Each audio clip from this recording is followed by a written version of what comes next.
سید احمد کربلائی 1903۔ بسم اللہ الرحمن الرحیم۔ حضرت حق کے طالب کے لیے شائستہ یہ ہے کہ جب سونے کا ارادہ کرے تو پچھلی شب سے انجام دیے جانے والے تمام افعال و اعمال اور حرکات و سکنات کا پوری طرح محاسبہ کرے، نیز گناہوں اور اپنے برے اعمال پر پشیمان ہو کر حقیقی توبہ کرے اور آئندہ کے لیے انشاءاللہ عزم کرے اور متذکر ہو کہ سونا موت کا بھائی ہے اور خداوند موت کے وقت جانوں کو لے لیتا ہے، زندوں کی جان بھی سوتے وقت لے لی جاتی ہے۔ ایمان، شہادتین اور برحق عقائد پر تجدید عہد کرے، طہارت کے ساتھ قبلہ رو ہو کر جیسے میت کو قبر میں رکھتے ہیں خدا کے نام سے آرام کرے اور آیے شریفہ کے مطابق اپنی روح کو حضرت دوست کو تسلیم کر کے کہے، یہ عارضی جان ہے جسے دوست نے حافظ کے سپرد کیا ہے، ایک دن اس کا چہرہ دیکھ کر اسے تسلیم کر دو۔ حضرت حق کی جانب متوجہ ہو اور اس کے آگے تسلیم رہے یہاں تک کہ اسے نیند آ جائے، اور یہ دھیان رکھے کہ نیند کی حالت میں روح و بدن سمیت اس کا تمام وجود حضرت حق کی بارگاہ قدرت میں ہوگا، چاہے خود سے غافل اور شعور سے عاری ہی کیوں نہ ہو جائے، اور اگر وہ روح کو بدن میں نہ پلٹائے تو حقیقی موت آ جائے گی، جیسا کہ آیت شریف نے فرمایا ہے، جس کی موت آ گئی ہو اسے روک لیتا ہے اور جسے زندہ رہنا ہے اس کی روح کو معین وقت کے لیے دنیا میں بھیج دیا کرتا ہے۔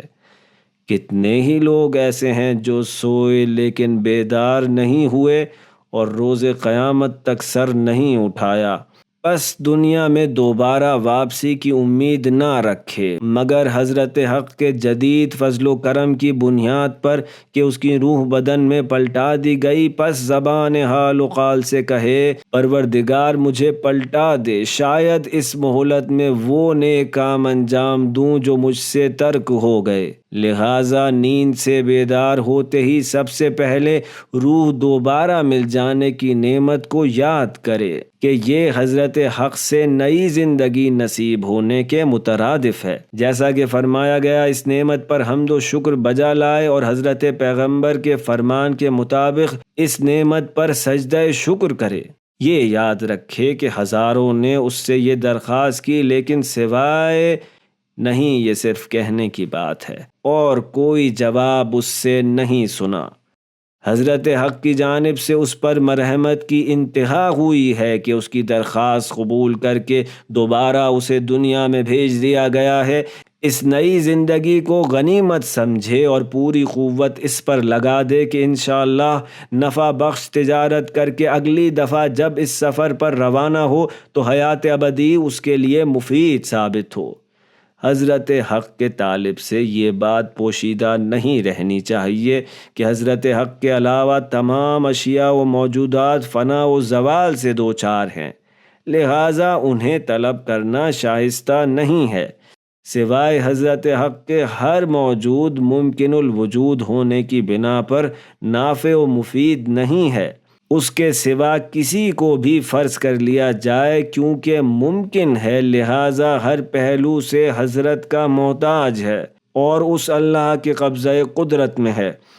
بس اس کے سوا کوئی بھی موجود نہ زمین و آسمان میں اور نہ ہی دنیا و آخرت میں اس قابل نہیں ہے کہ کوئی عاقل و دانا اسے طلب کرے سوائے حضرت حق کے، اور اگر یہ فرض کریں کہ عاقل شخص اس کے سوا کسی چیز کو چاہے تو ایسا حتماً و یقیناً مطلوب بالذات نہیں ہوگا بلکہ مطلوب بالغیر ہوگا، جیسے دین، ایمان، آخرت اور حق تعالی اور اس کے دوستوں یعنی پیغمبر اور ائمہ خدا کی معرفت و محبت، رضا و تسلیم اور تمام لائق حمد اخلاق اور پسندیدہ عادتیں جن کی محبوبیت اور مطلوبیت اور مفید ہونا حضرت حق کے حوالے سے اضافی اعتبار کے حامل ہیں، بالذات نہیں ہیں۔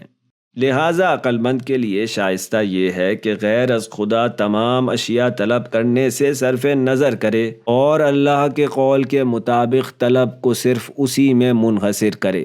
اور ذاتی و بالنفس قرار دے کر کہے، ہمیں تجھ سے تیرے سوا کچھ نہیں چاہیے، حلوہ اسے دے جس نے محبت نہ چکھی ہو، دوست ہمارے لیے اور تمام نعمت فردوس تمہارے لیے۔ بس اس نئی زندگی میں حضرت حق کو طلب کرنے کے سوا کچھ غنیمت نہیں سمجھنا، اور اسے رات کو سونے تک تمام اوقات میں حاضر و ناظر جانو۔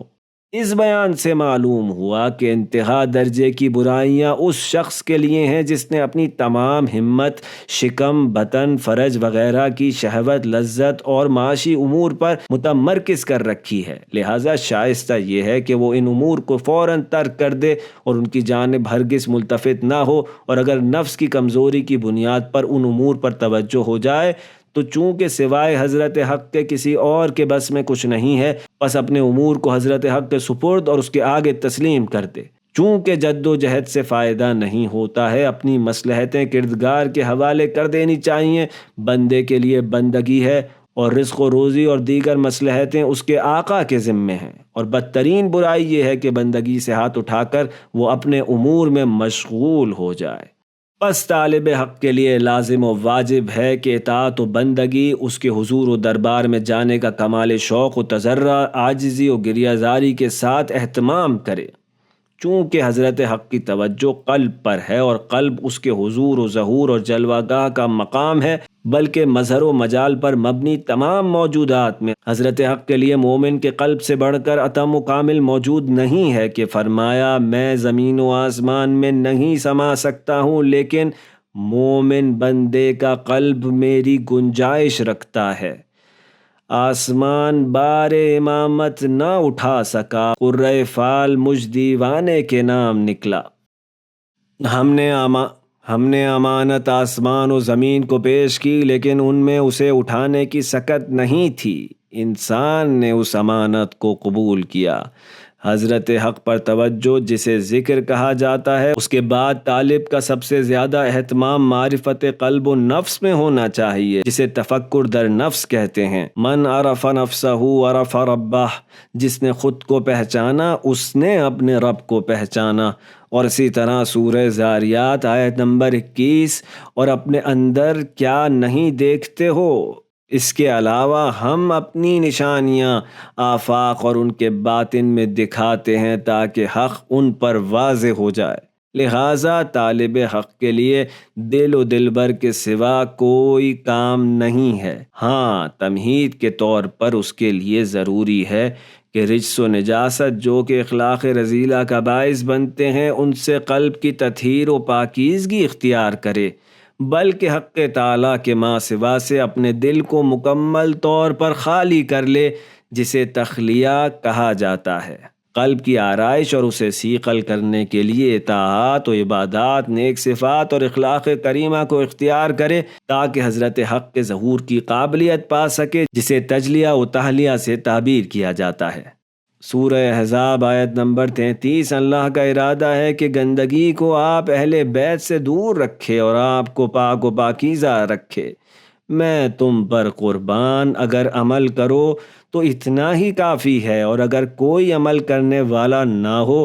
دل میں درد و غم ہو، تو یہ اس سے بہتر ہے کہ بلا وجہ اظہار کرے اور کوئی اس کے درد دل پر توجہ نہ کرے۔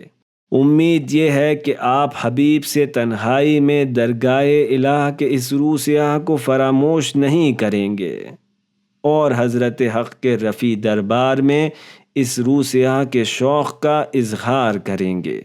صاحب تحریر سید احمد کربلائی، 1321 قمری ہجری۔